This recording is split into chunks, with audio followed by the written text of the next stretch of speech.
Pues Dicitec, para los que ya han estado, y bueno, más bien para los que son nuevos aquí, es un ciclo de conferencias de divulgación científica y tecnológica que organizamos desde el 2008 los integrantes del Cuerpo Académico de Ingeniería Molecular de Materiales, un servidor, la doctora Catalina Cruz Vázquez y el doctor Víctor Orante Barrón, que somos el comité organizador. Pues en estas conferencias pues son impartidas por destacados profesores e investigadores, tanto de la Universidad de Sonora como de otras instituciones. Y precisamente la plática de hoy, pues tenemos el honor de tener al doctor Víctor Emanuel Álvarez Montaño. Es profesor e investigador en el Departamento de Ingeniería Química y Metalurgia de nuestra alma mater. El doctor Víctor Emanuel Álvarez Montaño es un profesor e investigador destacado. Pues le agradezco mucho a nombre propio y del comité organizador haberse dado tiempo para estar aquí compartiendo con nosotros. El doctor Álvarez Montaño es ingeniero químico por la Universidad de Sonora y realizó estudios de maestría y doctorado en ciencia de materiales en el área de química del estado sólido. Y en el 2016-18 realizó una estancia postdoctoral. Él obtuvo su doctorado aquí en la Universidad de Sonora, tiene un doctorado en ciencia de materiales, tiene un postdoctorado en el Centro de Nanociencias y Nanotecnología de la UNAM, y se incorporó como profesor investigador a la Universidad de Sonora en 2018. Desde entonces, pues está en el Departamento de Ingeniería Química y Metalurgia, como profesor investigador de tiempo completo. Es una persona muy ocupada, por eso le agradezco mucho que se haya dado este tiempo. Tiene pues distintas comisiones, es además coordinador de programa, es organizador de diferentes eventos también.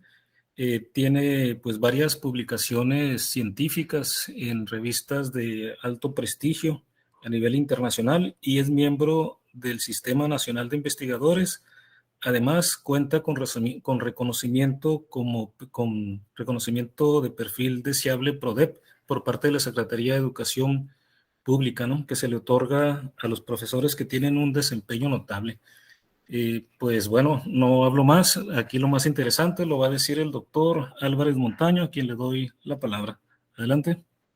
Muchas gracias, doctor. Perdón, nada más antes de que se me pase, disculpe por la interrupción. Como a los 20 minutos de iniciada la conferencia del doctor Álvarez, voy a poner en el chat una liga para la lista de asistencia para que por favor pongan sus datos los asistentes, sobre todo los que van a acreditar en Cultures. Bueno, adelante. Gracias por la invitación.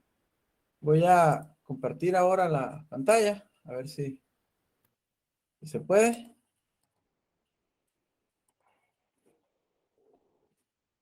¿Se está compartiendo? Sí, ya lo vemos. Ok. Pues otra vez gracias.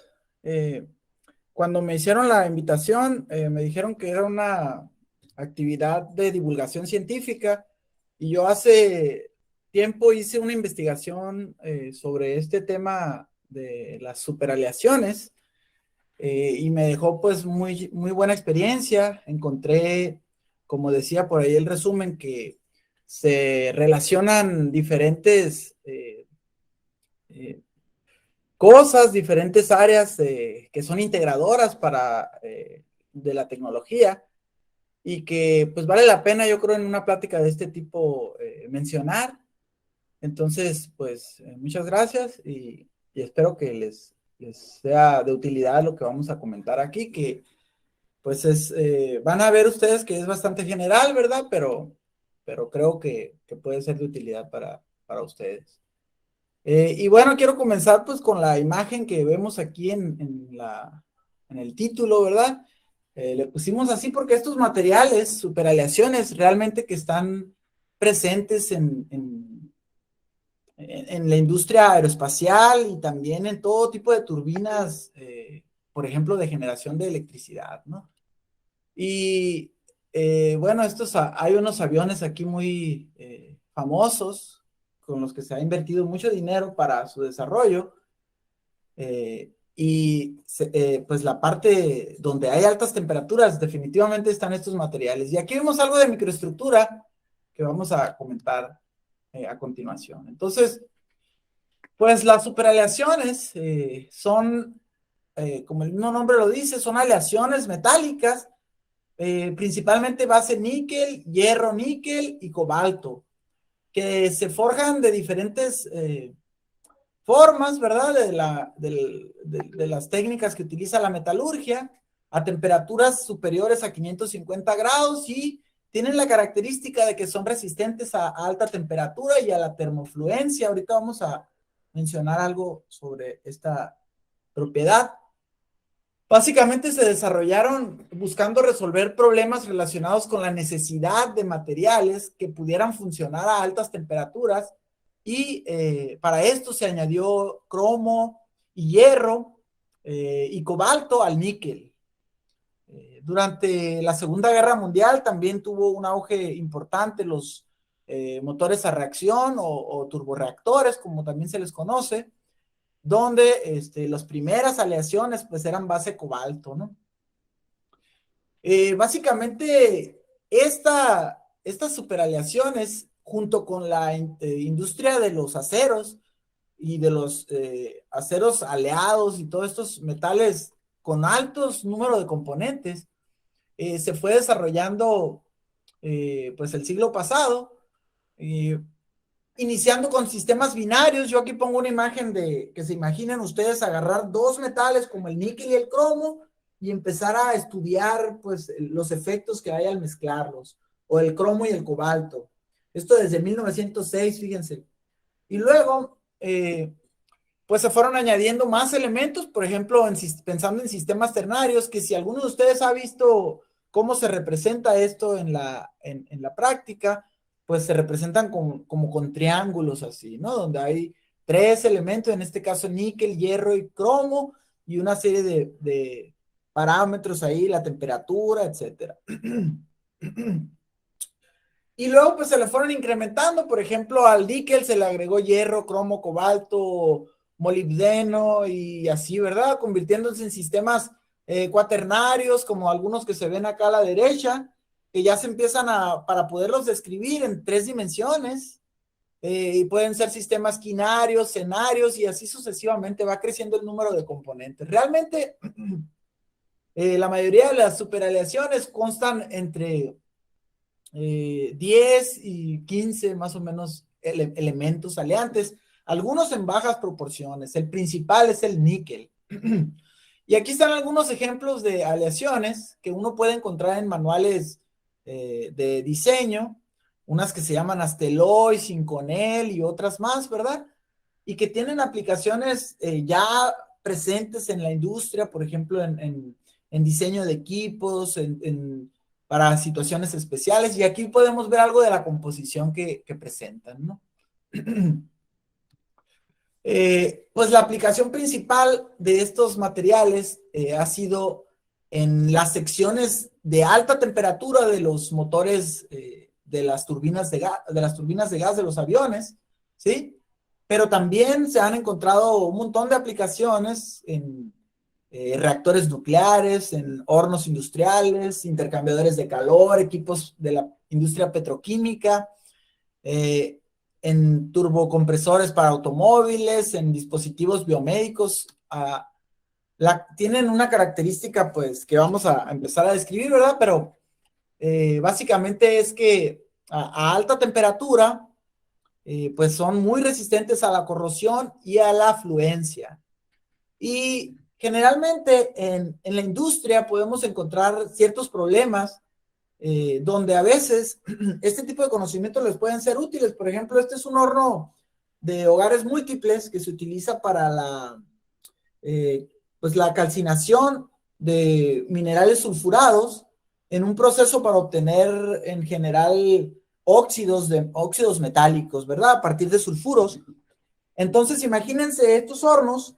En la parte interior son como lo que se ve ahí en la parte derecha, tienen unas como aspas que están moviendo el mineral y están siendo calcinados, temperaturas del orden de 1000, 1200, 1500 grados, Entonces se necesitan materiales ahí, en esas aspas, materiales metálicos, la otra parte es cerámica, pero esas aspas generalmente son de metales, y tiene que haber sistemas de enfriamiento porque ahí hay mucha corrosión, ¿no? Por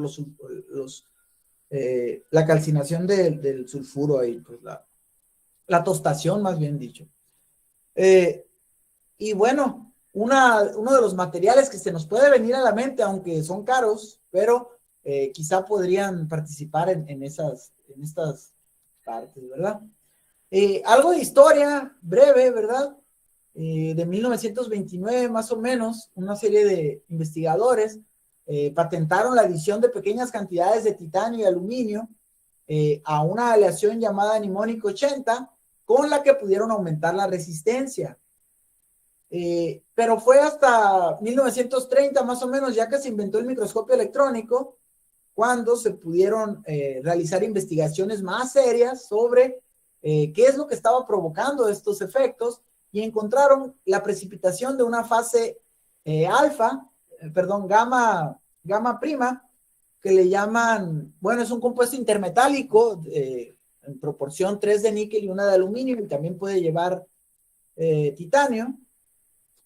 Y esta fase, pues, es la microestructura que se veía en la portada, y es algo como lo que se ve ahí, ¿no? Entonces, si le prestan un poquito de atención a esa imagen, se ven, pues, figuras muy dispersas, ¿verdad? Pero si somos un poco, si lo generalizamos, se verían como una especie de cuadritos, cubitos, ¿no? De hecho, esa fase es una fase cúbica. Y por eso se llama gamma, ¿verdad? Es una fase cúbica centrada en las caras, como, bueno, es similar a la fase austenítica de los aceros, y tan importante en los aceros inoxidables, etcétera. Entonces, las superaleaciones se clasifican dependiendo de la composición. Básicamente hay 3 tipos, las que se basan en níquel, en cobalto y en hierro. Y todas las superaleaciones de los 3 que acabo de mencionar comparten la microestructura básica común, que es esta fase cúbica centrada en las caras.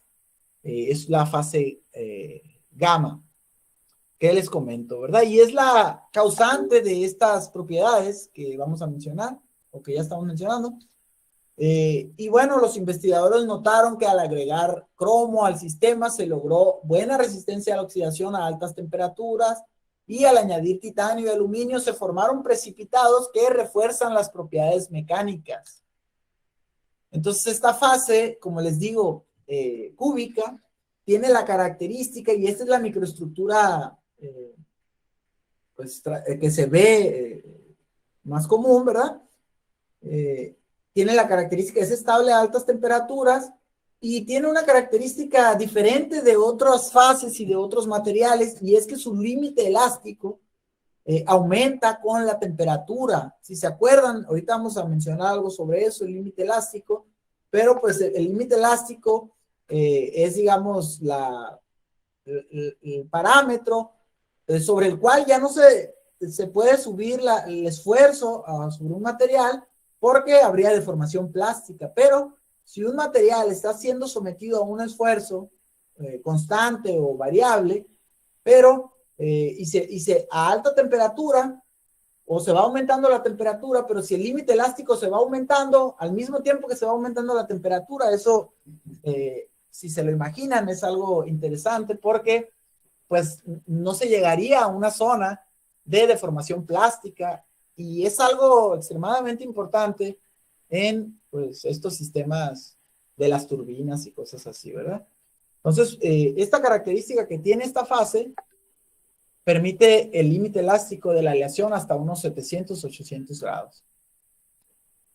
Y bueno, aquí vemos un motor a reacción.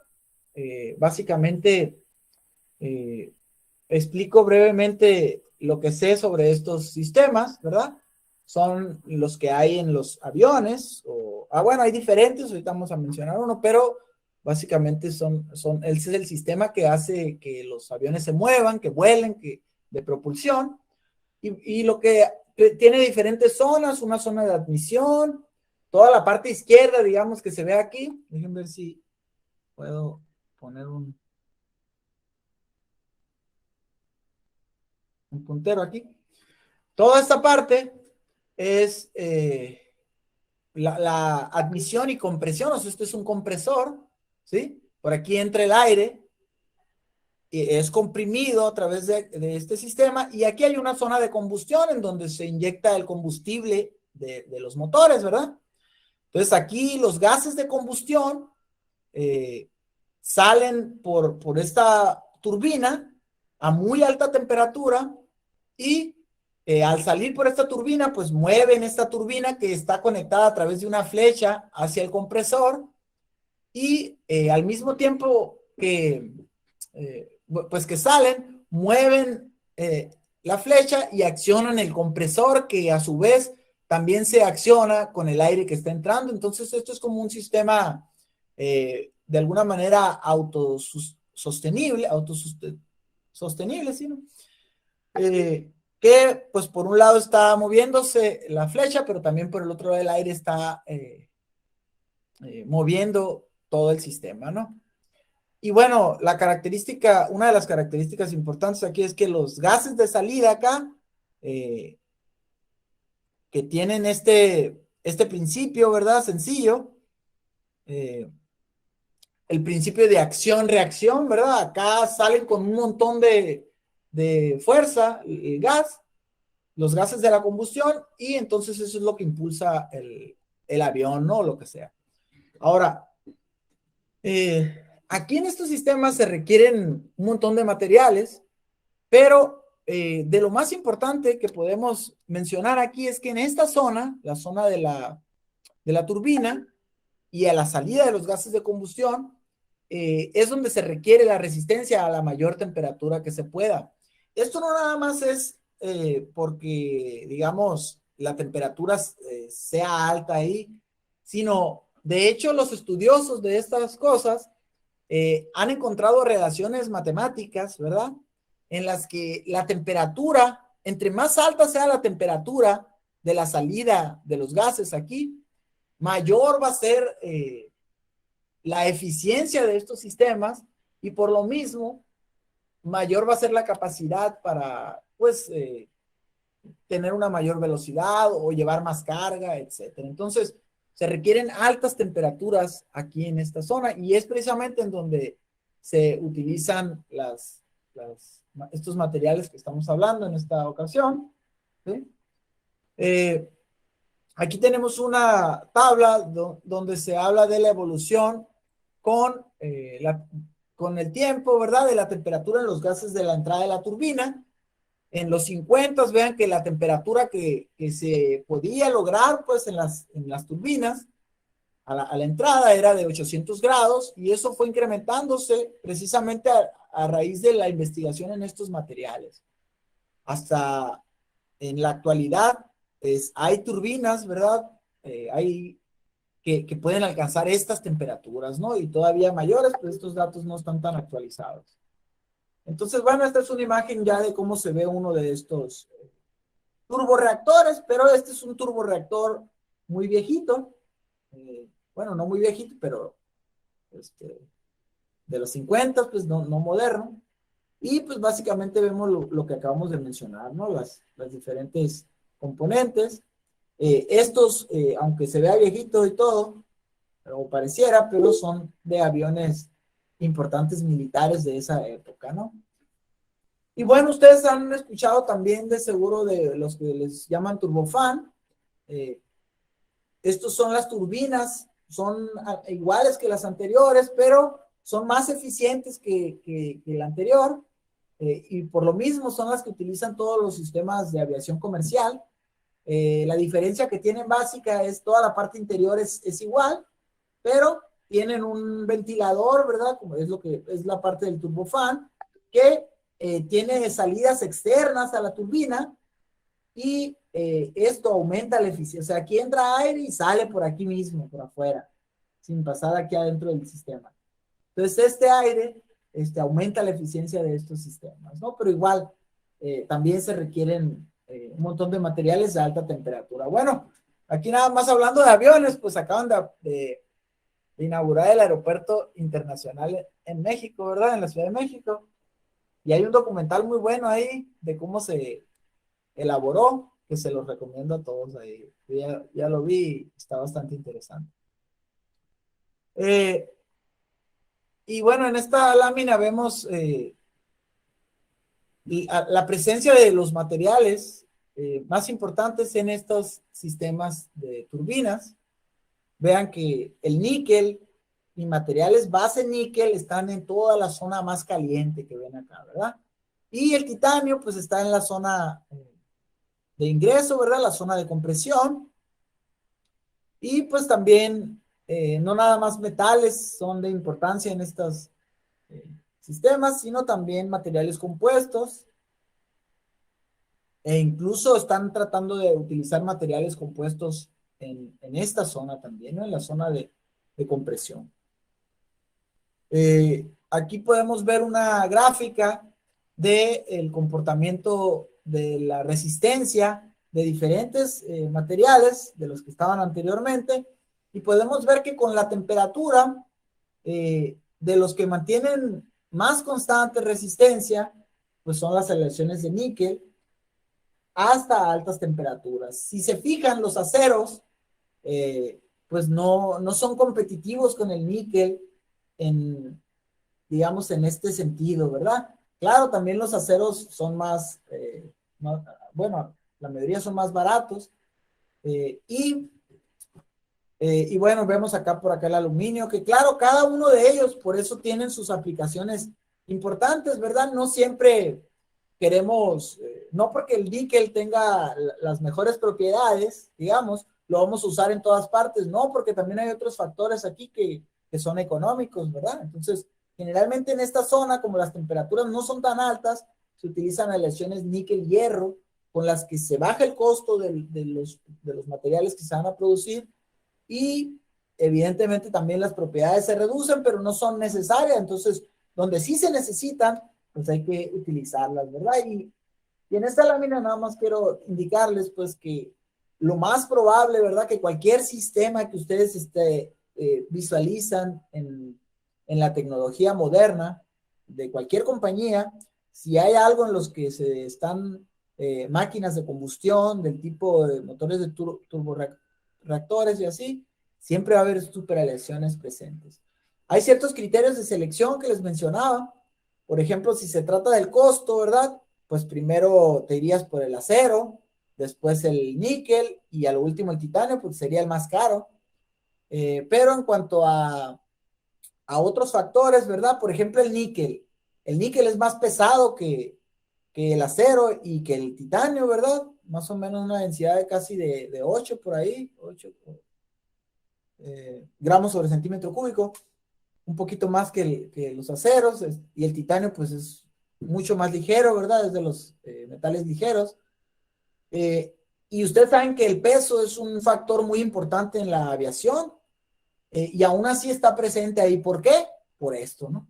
Porque en cuanto a la temperatura, es el que más temperatura resiste comparado con los demás, aun cuando en otros criterios podría estar intermedio o así.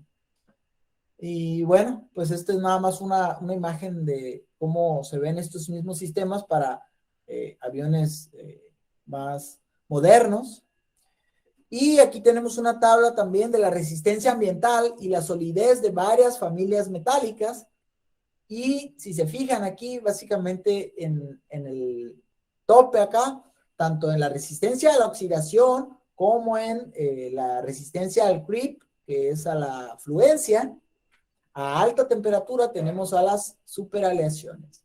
Hay otros que le compiten bastante bien al níquel, pero son aleaciones de tungsteno, pero pues en cuanto a resistencia a la oxidación pueden no ser tan óptimas, sin embargo tienen aplicaciones pues muy específicas, ¿no? Y acá están las superaleaciones de cobalto, las superaleaciones de base hierro también, o las aleaciones de molibdeno y así, ¿verdad? Entonces, bueno, esta es una gráfica también que habla sobre los años, cómo ha ido progresando los materiales y cómo se ha alcanzado la resistencia con la temperatura. Esto es de los 40, vean, hay Aquí están Asteloy B, y luego otras superaleaciones. Cada uno que vemos aquí son los nombres que les dieron, ¿verdad? Lo que les asignaron. Y acá pues ya vemos que hay hasta la década de los 80, de los 90, aleaciones que tienen una resistencia a altos esfuerzos por mucho tiempo y a altas temperaturas. Y aquí, bueno, hay una lámina con diferentes, la presencia de estas aleaciones ya en específico. Entonces les digo, una de las propiedades importantes es la resistencia a la termofluencia. Bueno, esto creo que es interesante analizarlo, ¿verdad? Imagínense que tenemos una probeta de un material, de un acero, por ejemplo, un acero inoxidable o algo, y lo ponemos aquí a una prueba mecánica, y luego lo dejamos ahí pero digamos, le aplicamos un esfuerzo de tensión, pero que no supere la zona, que no pase a la zona plástica, sino en la zona elástica nada más, y ahí lo dejamos por 1 hora. Y luego volvemos y pues va a estar igual, lo liberamos ahí el esfuerzo y va a estar igual la pieza. Pero si a ese acero le subimos, lo metemos en un horno como el que está aquí y le ponemos, no sé, a 500 grados, 600 grados centígrados y lo dejamos la misma hora, después de 1 hora vamos a volver y va a estar elongado, va a deformarse plásticamente, ¿sí? Entonces, por eso los aceros, para las aplicaciones en el caso de las turbinas, no son tan óptimos porque pues, se deformarían plásticamente por los altos esfuerzos y las altas temperaturas que hay. Pues es la característica que tienen las superaleaciones, ¿verdad? Y ¿cómo se hacen esos experimentos? Pues son hornos como el que se ve aquí, ¿verdad? Esto es un horno, es una prueba como esas universales, ¿verdad? De pruebas mecánicas, pero está en el interior de este horno, se abre, se cierra, y igual se hacen esas mediciones para ver la afluencia a altas temperaturas. Por aquí están las ligas de eso, pero yo creo que no hay chance de verlos en los videos. Igual y al final, si hay interés o algo, pues ahí se comunican con el doctor Bernal y yo les puedo pasar sin problema la presentación ahí para que puedan ustedes dar clic a las ligas. Vean que esta es más o menos la composición de diferentes metales en estos sistemas, donde el titanio y el níquel son de los más importantes. El titanio incluso está en las aleaciones de níquel. Acá están algo sobre las temperaturas que hay, y las más altas, pues precisamente si consideramos, están acá en la zona de la salida de los gases de combustión, que es donde necesitamos estos materiales. Bueno, este es un pequeño video. Yo creo que sí lo vamos a ver. Dejen ver si se puede ver. Bueno, a lo mejor lo adelantamos, ¿no? Pero es cómo se fabrican las álabes de las turbinas, que están hechas de superaleaciones, y vamos a pensar en esto. ¿Se escucha el sonido? Sí. Okay. Large compressor blades made of titanium compress the air in front of an engine's turbo chamber. In the back of the chamber, smaller blades made of nickel alloy compress it even more. The air heats up to more than 1,000 degrees, then combines with jet fuel, creating a powerful mix that explodes out the back of the engine. The blades start off as metal pellets called slugs. A ceramic layer prevents their surfaces from oxidizing when exposed to intense heat. The slugs are heated for 15 minutes in an 1,800-degree oven. Meanwhile, a robot sprays lubricant on 2 dies inside a press.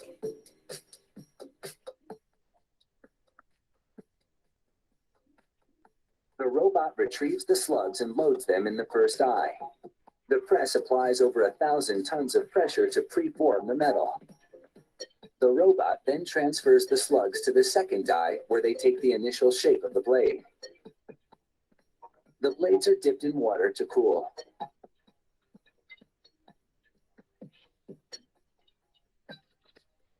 Another robot cleans the metal burrs off the edges.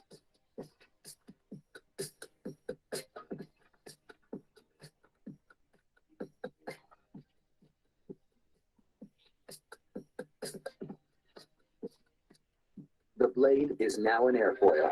Robots will shape the rounded base of the blade, called the dovetail, later. The airfoil has gone from this to this. After a new ceramic layer is applied, the blade is heated again. Each heating and cooling cycle tempers the metal, making it more resilient.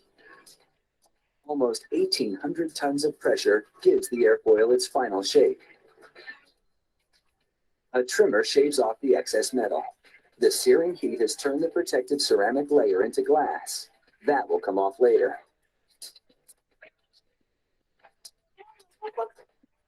It's taken an hour to shape the blade's airfoil. The dovetail, that nub on the right, is next.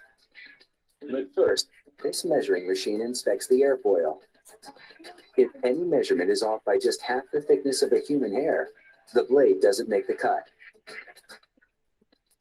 This casting machine will encase the airfoil in a matrix, a coating that protects the airfoil during work on the dovetail. The matrix is molded from liquid tin and bismuth. It solidifies into a metal cast around the airfoil. The future dovetail sticks out at the end. The cast is then loaded into what is called a broach machine. Its series of teeth carve the dovetail into its final shape.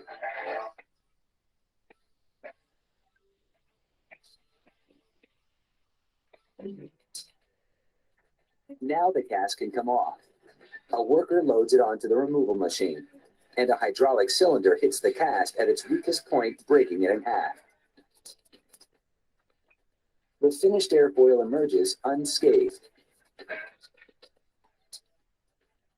A dot matrix machine punches identification numbers onto the blade.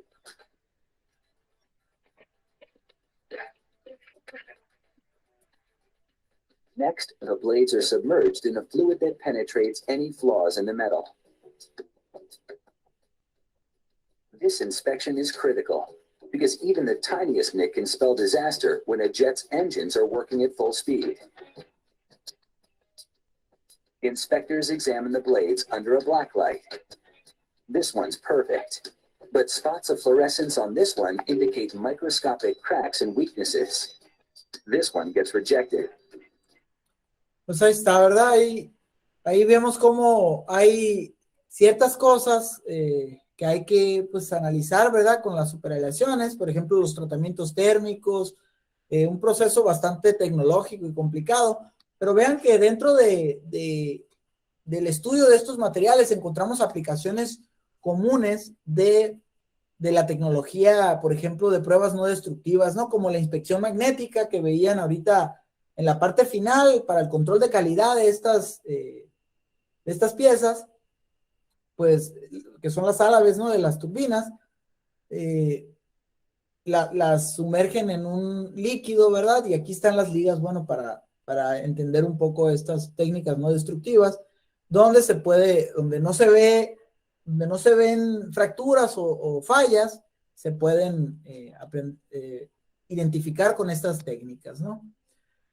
Y bueno, estas álabes han ido cambiando con el tiempo, ¿verdad? Desarrollándose más. Hay ahora incluso álabes que han desarrollado de monocristales, porque de esta manera pues las hacen menos susceptibles a deformación plástica con la temperatura. En esta lámina vemos los elementos aleantes, o sea, una de las características interesantes de esta área de los metales es que la adición de diferentes elementos como el cromo, el cobalto, tienen efectos ya bien identificados en la microestructura, en las propiedades, en la formación de ciertas fases que pues favorece las propiedades de estos materiales, ¿verdad? Y como hemos visto, pues hay ciertas técnicas de la metalografía que se requieren reconocer para poder identificar estas fases. Entonces, en cualquier laboratorio de materiales, de metales, pues se necesitan utilizar estas técnicas metalográficas para revelar la presencia de esas fases, en este caso la fase gamma, ¿verdad? Cúbica, y ver pues si es la cantidad suficiente o si no, al igual que se hace en las aleaciones de los aceros comunes, ¿verdad? Ahí hay algunas ligas donde ustedes pueden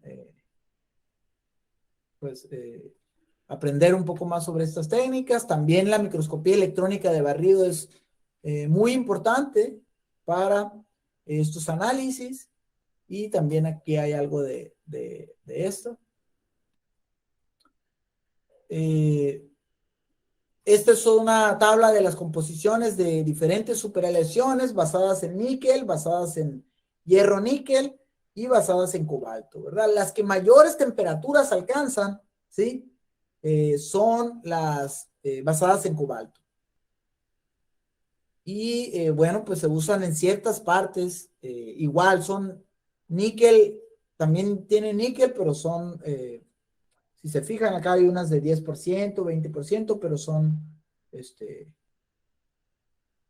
el contenido principal es el cobalto aquí, ¿no? 63, y acá esto es níquel principal, ¿no? Bueno, pongan atención a esta lámina porque ahorita la voy a recordar, ¿verdad? Si se fijan, ahí hay, entre estas aleaciones que ya vemos, ya están bien caracterizadas y ya están, muchas de ellas están en aplicación comercial. Pero en la actualidad todavía se siguen estudiando porque esta industria de la aeroespacial pues toma muchos años para poder llevar un producto a aplicaciones comerciales, y entonces realmente las investigaciones actuales, ahorita vamos a ver, que están enfocadas en estos materiales y en su optimización de propiedades. Esta es una vista esquemática de las prácticas de fundición que se aplican en las superaleaciones. Básicamente,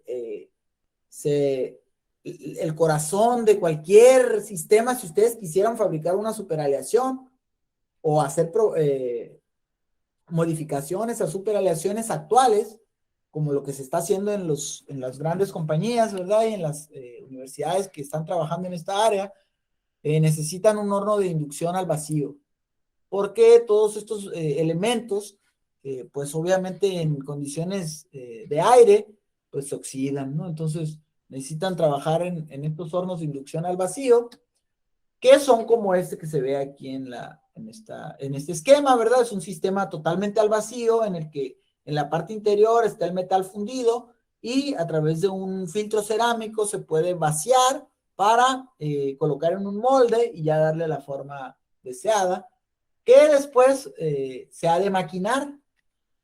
Ahora, en el estado de Sonora, ustedes saben que hay pues una industria maquiladora que ha crecido en los últimos años, y en particular la industria aeroespacial ha identificado el estado para venir a colocar algunos de sus procesos importantes pues de manufactura y de maquinado en nuestra entidad. Entonces, pues se necesita personas, ¿verdad?, con conocimiento en estas áreas, tanto en procesamiento como en maquinado de materiales avanzados, como en pruebas no destructivas, todas estas cosas que les menciono, y también tratamientos térmicos, metalografía e incluso maquinado CNC y todas esas cosas, ¿no? Entonces, todo esto no es algo que esté pues tan alejado de nosotros, sino que está pues más o menos aquí a las puertas. Por ejemplo, en Empalme, en Guaymas, hay empresas de este rubro, de este ramo. Y también, bueno, si ustedes quisieran y tuvieran a la mano, creo que aquí en la universidad hay hornos de inducción por ahí en algunos laboratorios. Una forma con la que podrían iniciar es utilizando polvos metálicos, ¿sí? Que generalmente esta es la forma que se obtienen esos polvos metálicos, ¿verdad? Una técnica que se llama atomización, y estos polvos metálicos, pues se pueden mezclar mediante técnicas de la metalurgia de polvos y adentro de un horno de inducción al vacío calentarlos y fabricar alguna pieza modificada, alguna composición modificada y hacer pues medición de las propiedades. Les decía que cuando se funden y se moldean o se vacían pues en los moldes, lo que se hace normalmente es un maquinado convencional, es decir, mediante CNC, pues se va cortando algunas piezas como esta que se ve aquí, donde se va cortando hasta que se llega a la pieza final. Pero en este proceso, si se fijan, hay un montón de pérdidas de materiales que si bien se puede reutilizar, ¿verdad? Tiene que pasar pues por un proceso pues, laborioso y costoso también para poder aprovechar todo el material, ¿no? Entonces lo que se está haciendo en la actualidad también, les digo, estos materiales pues traen esta posibilidad de elaborarlos mediante manufactura aditiva, que es lo que se conoce como pues la impresión tridimensional, ¿no? Entonces aquí están inyectando el material, fundiendo el material y fabricando estas mismas piezas, pero alimentando aquí. Igual aquí están las ligas, ¿no? Para ver estos procesos. Entonces, aquí ya hay más ahorro de material, ya no hay tanto desperdicio y puede ser una alternativa, ¿verdad? No muy lejana, porque realmente se dice que todo lo que es maquinado, la tendencia es a ir a la manufactura aditiva en los siguientes años. Y bueno, esto es ya nada más algo sobre las propiedades de los materiales, ¿verdad? Ya ustedes saben que hay rígidos, elásticos, plásticos. Los metales tienen esa diferencia con los cerámicos, ¿verdad? Tienen esta capacidad de deformarse plásticamente. Esa deformación plástica, ¿verdad? Pues es lo que no queremos alcanzar en el caso de las superaleaciones. Pero esa deformación plástica principalmente se debe a defectos lineales en los materiales, como, ¿dónde están? Como las dislocaciones, ¿verdad? Aquí están unas pruebas, cómo se hacen esas pruebas mecánicas, cómo vemos una zona de deformación plástica, y para tratar de explicar esa deformación plástica, la forma en la que entendemos que ocurre esto es a través de dislocaciones. Hay diferentes comportamientos en los metales y esto se relaciona mucho con el método de procesamiento que se ha de utilizar para fabricar piezas, ¿no? Si, por ejemplo, vamos a extruir o vamos a trefilar o vamos a prensar, estampar, etcétera, pues tiene que ver con estas propiedades. Y a su vez esto se relaciona con las estructuras básicas, ¿verdad? Que puedan tener los metales, por ejemplo, el níquel, el cobre, muchos metales tienen estructura cúbica centrada en las caras.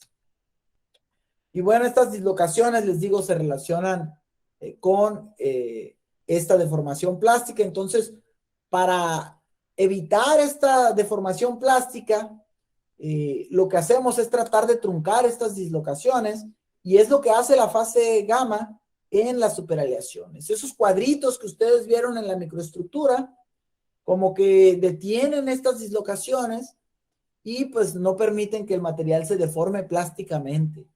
Bueno, ahora espero que tenga un poco sentido esos cuadritos ahora con lo de las dislocaciones. Y esto es nada más para que vean una imagen de cómo esas dislocaciones pues ya se ha encontrado que se mueven, ¿verdad? Estas líneas que se ven aquí son dislocaciones, y esta es una pieza metálica que está calentándose, y vean cómo esas líneas son defectos lineales, se van moviendo con la temperatura. Esto que ven ustedes, este movimiento, es el efecto de la deformación plástica. Y pues ustedes saben que esa deformación pues ya no regresa al estado inicial después de haber sido sometida al esfuerzo, ¿no? Entonces, es una es algo que se tiene que limitar. Y hay varias formas en las que se limita. Una es provocando la precipitación de fases como esa fase gamma, que intervengan y que detengan a estas dislocaciones. ¿Ok?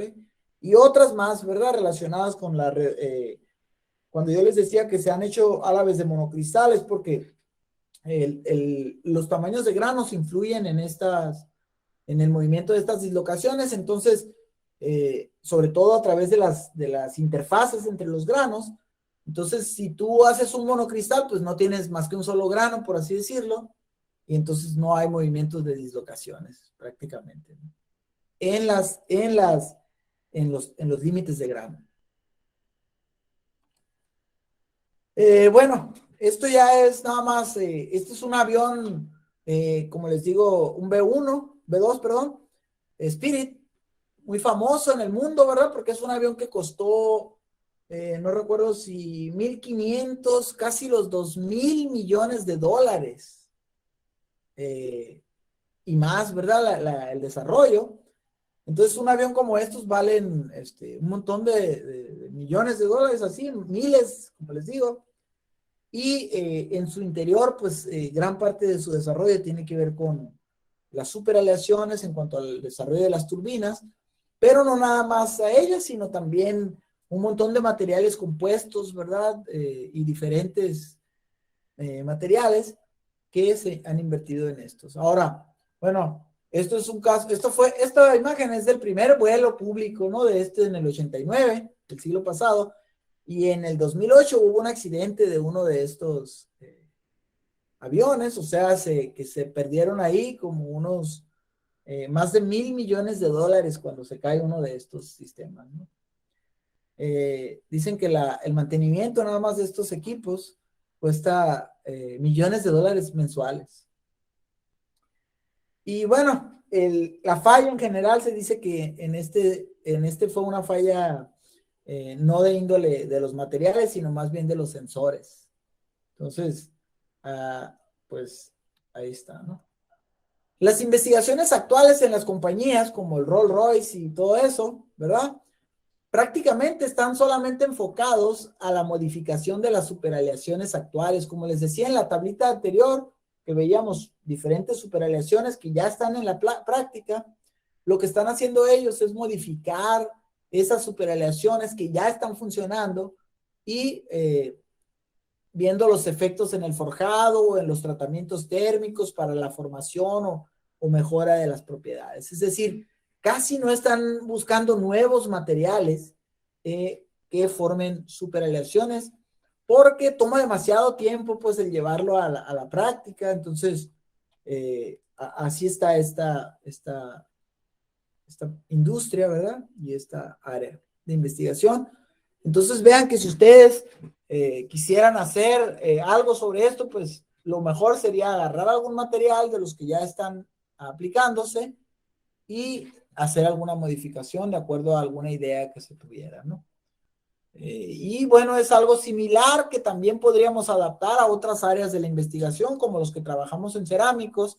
Pues podríamos agarrar algún cerámico que ya se esté utilizando, ¿verdad? De hecho es lo que hacemos, pero agarrarlo así como que más, porque muchos andamos tratando de hacer nuevos materiales, pero a veces podríamos tomar este ejemplo de esta industria y agarrar un cerámico que ya se está usando en la práctica y nada más hacerle alguna modificación y pues llegar a conclusiones ahí a ver si se pueden hacer mejoras. Bueno, en este caso pues ya casi termino. La conclusión pues se da un panorama general de lo que son las superaleaciones basadas en níquel, las propiedades, las características, la microestructura, esta microestructura cúbica que les comentaba, que tiene algunas fases que se forman, entre ellas la fase gamma, que es la fase natural, ¿verdad?, del níquel, y la fase gamma prima, que es la fase cúbica esa que se precipita y impide el movimiento de las dislocaciones y que le da esta característica al material de un incremento en el límite elástico con la temperatura. Y se relacionan algunas técnicas importantes de análisis de materiales, ¿verdad? O sea, que no las vean tan alejadas, que las pruebas no destructivas o que el análisis metalográfico, la microscopía electrónica de barrido, no las vean tan alejadas de la aplicación práctica, del análisis de fallas, etcétera. Por ejemplo, en turbinas también de generación de electricidad, ¿no? Y bueno, pues esto es todo de mi parte. Espero que les haya servido esta plática. Muchas gracias por su atención. Aquí está un como mapa, ¿verdad? Es un fragmento ahí de la tabla periódica donde se resaltan los elementos principales que están presentes en las superaleaciones, principalmente el níquel, el cobalto, el hierro, el cromo, el molibdeno, el tuxteno, y bueno, hay otras modificaciones modernas, ¿verdad? Donde les agregan renio, hafnio, y pues ahí está. Pues muchas gracias. Pues muchas gracias de nuevo al doctor Víctor Emanuel Álvarez Montaño por su muy interesante plática y muy actual también.